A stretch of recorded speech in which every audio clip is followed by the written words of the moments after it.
Assalamualaikum warahmatullahi wabarakatuh. Semangat pagi teman-teman. Hari ini tanggal 6 Oktober 2025, hari Senin ya. Bitcoin hari ini all time high. Ini masih 124732. Jadi pembukaannya hari ini bukan IHSG tapi Bitcoin. Dan juga ada emas. Emas juga hari ini all time high ya, 3.934 dolar per troy ounce. Kalau ngelihat fenomena ini ya sebenarnya gini ya. Semua hal yang kita tradingkan atau komoditi yang ada di termasuk emas, Bitcoin ya, mestinya ya, harga saham atau indeks itu wajarnya itu ya harusnya naik terus harusnya. Kenapa? Karena cetakan uang itu naik terus. Sedangkan ketika cetakan uang itu naik terus, kemana uang itu mau diputar atau direinvestasikan ya, salah satunya adalah ke instrumen-instrumen investasi. Bisa Bitcoin, bisa emas, bisa saham, ya, bisa macam-macam. Jadi sudah sewajarnya semua itu naik. Nah, cuma instrumen mana yang kenaikannya lebih cepat atau kenaikannya lebih lambat, ya itu pinter-pinternya kita sebagai investor untuk nyari. Terus hari ini juga informasi auto itu bagi dividen ya. Kemarin juga sudah saya bahas kan yang di bulan Oktober atau 2 hari lalu, ini bagi dividen Rp59 per saham.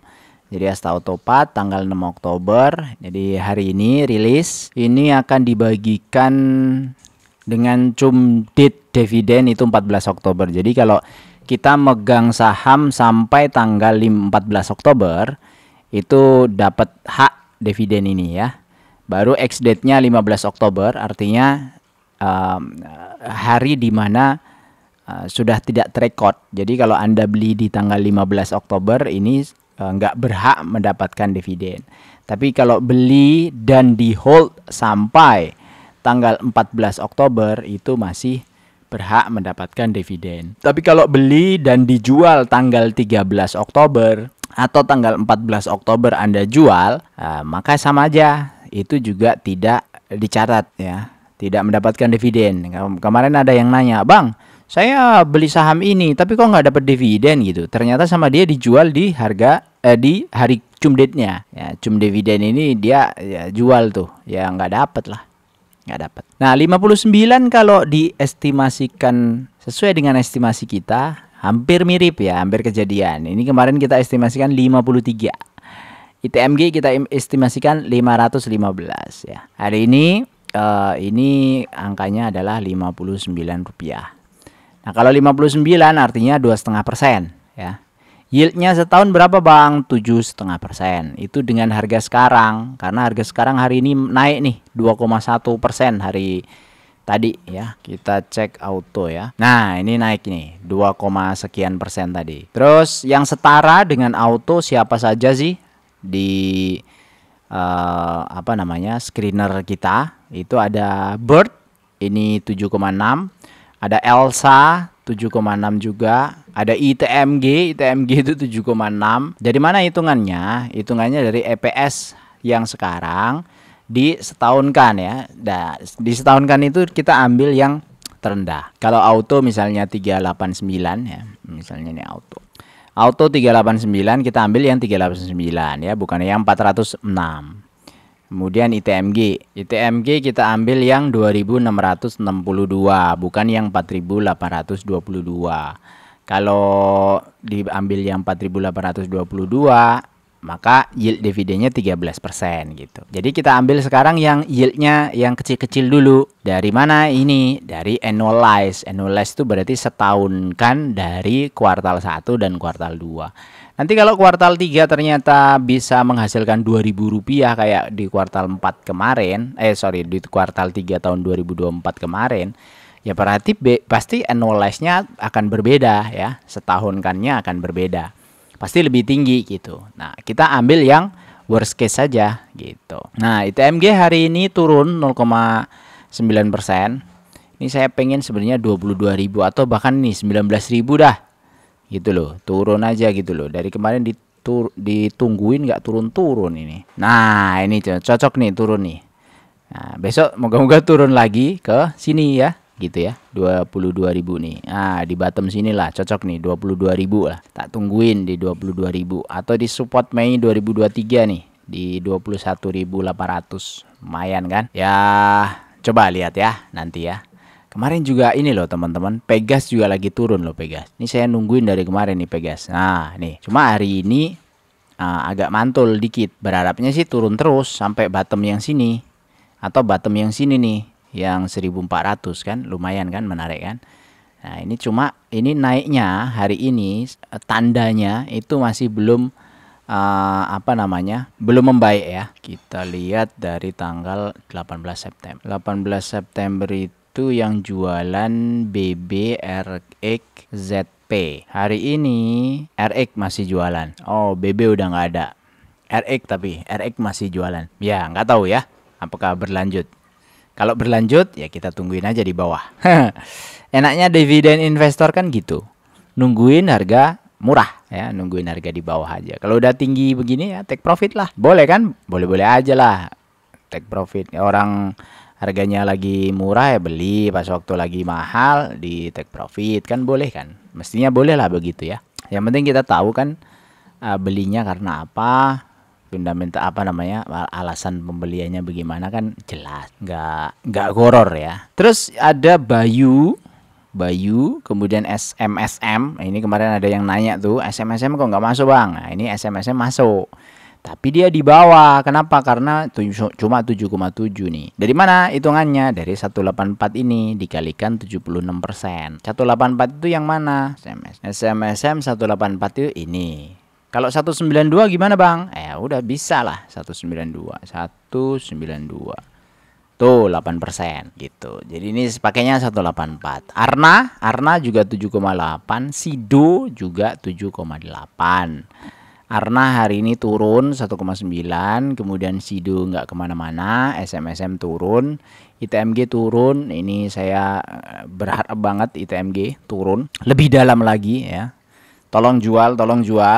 Bagi bandar-bandar yang pegang ITMG, tolong jual. Saya ngantri di 22.000 atau 21.000 atau 19.000 ya, sesuai harga wajar.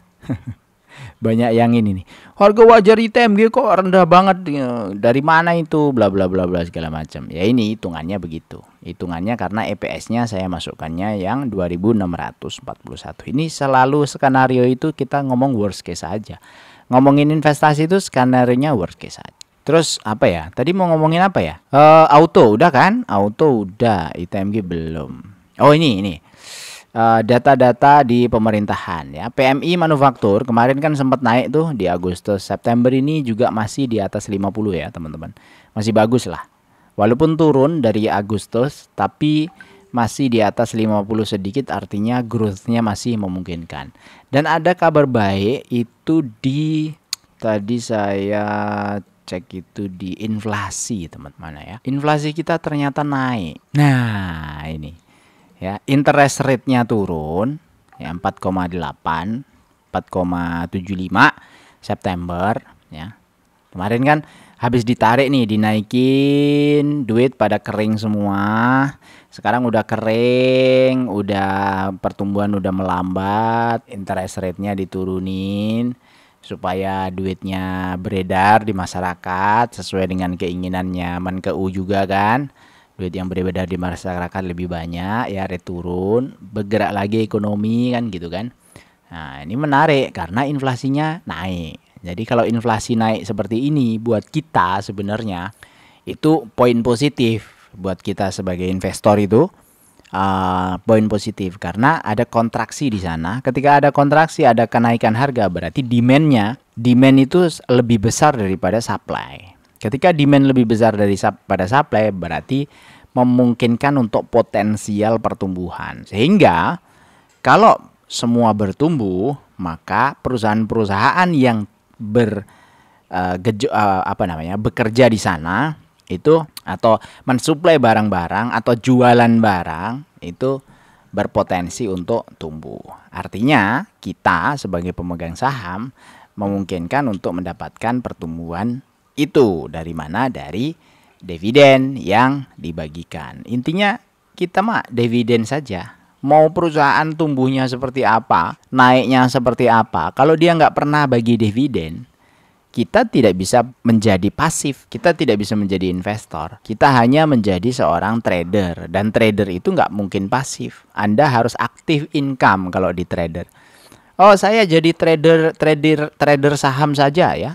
Pasif income saya di saham, tapi ternyata sahamnya harus ditradingkan. Ya berarti itu bukan pasif income. Pasif income itu udah nggak mikir, nanam duit, nggak usah mikir, tapi dapat kembalian ya, dapat hasil. Itulah pasif income gitu.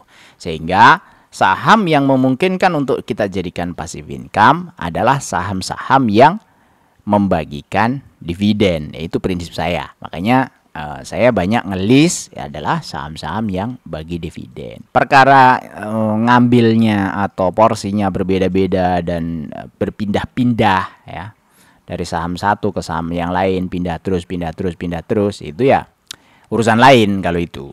Tapi yang penting adalah kita punya sistem, kita punya prinsip, kita punya ekosistem yang kita bangun supaya kita tuh nggak bingung masuk ke pasar modal itu seperti apa, tujuannya apa, itu nggak. Lah dengan ini simulasi ya, kemarin ada yang minta simulasi yang kecil-kecil. Nah 7,8 itu termasuk juga kecil ya, yang kecil lah 7,5 lah ya, 7,5.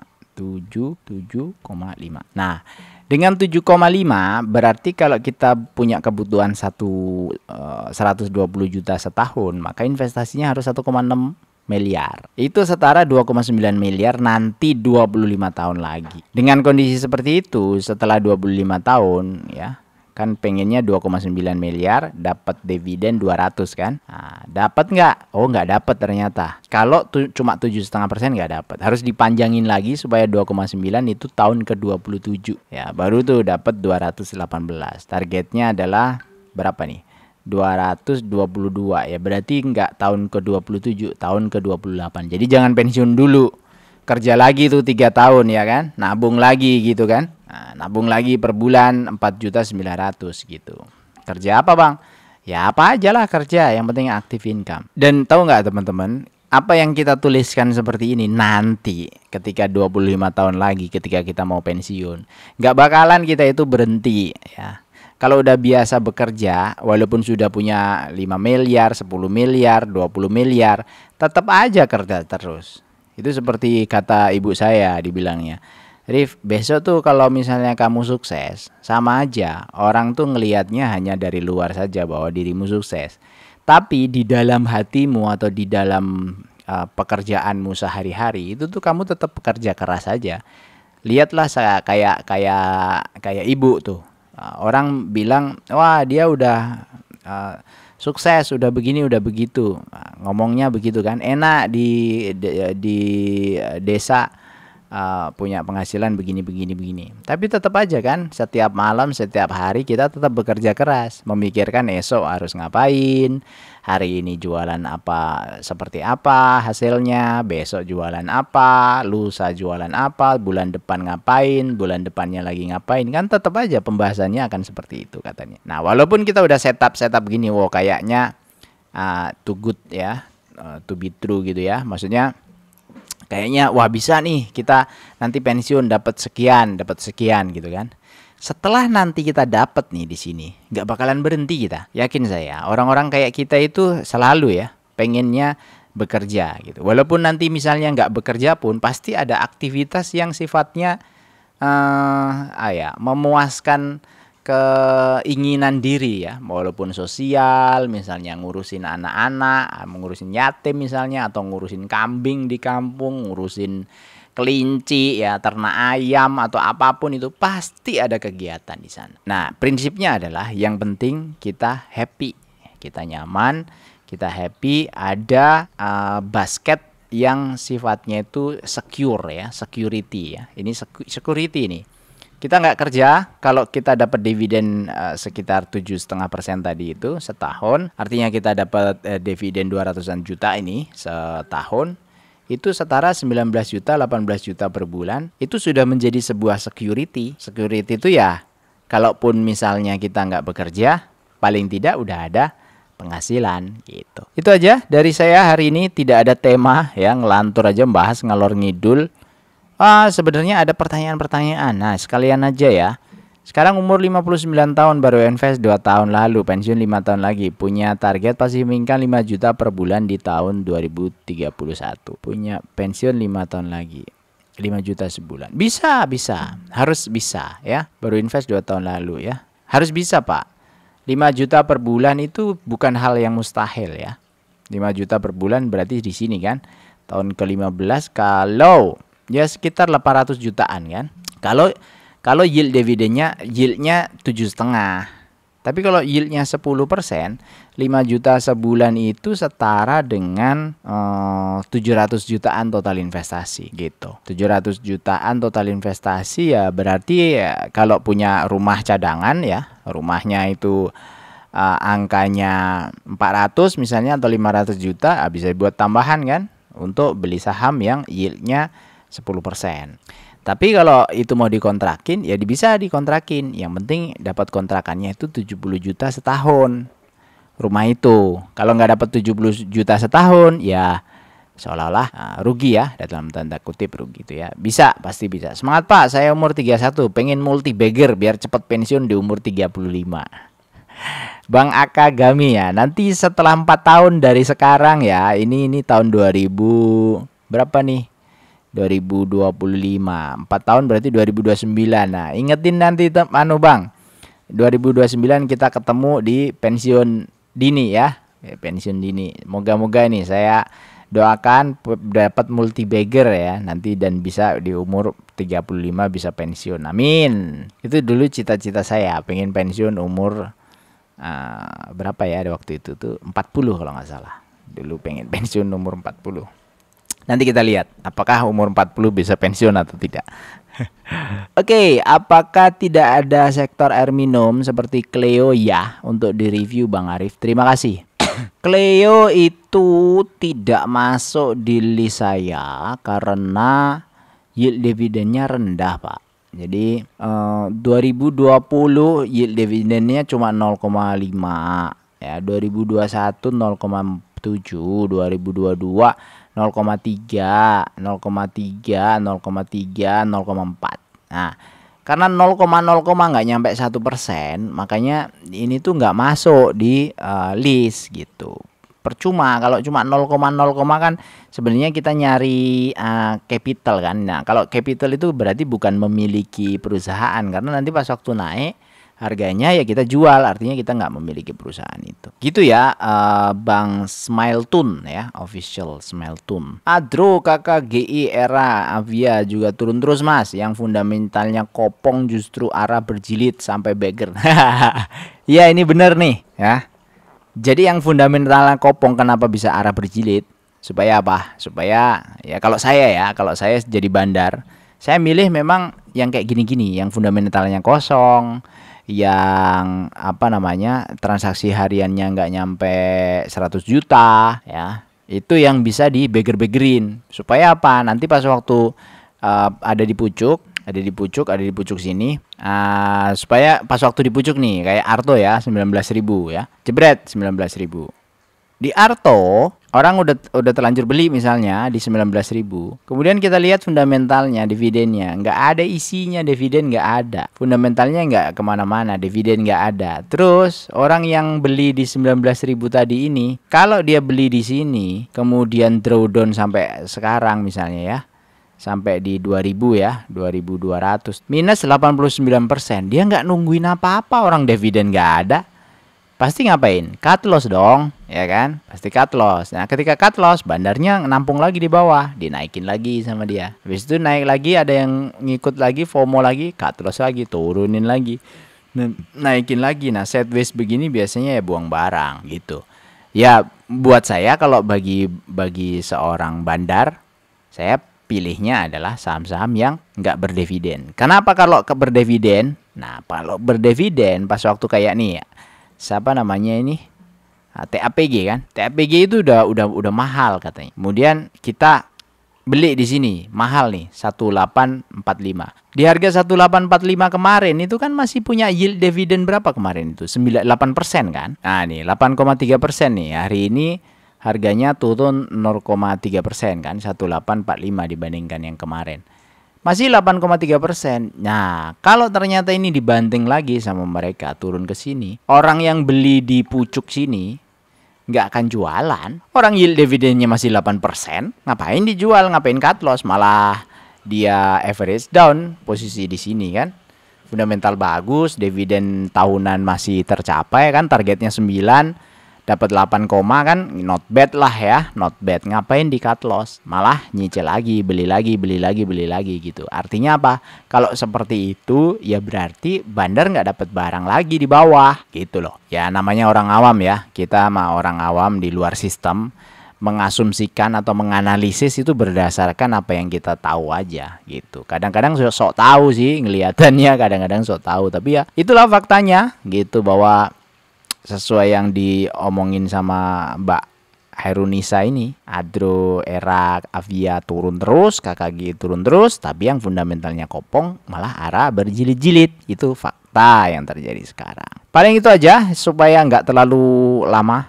Sekian, terima kasih, sampai jumpa lagi di video berikutnya. Assalamualaikum warahmatullahi wabarakatuh.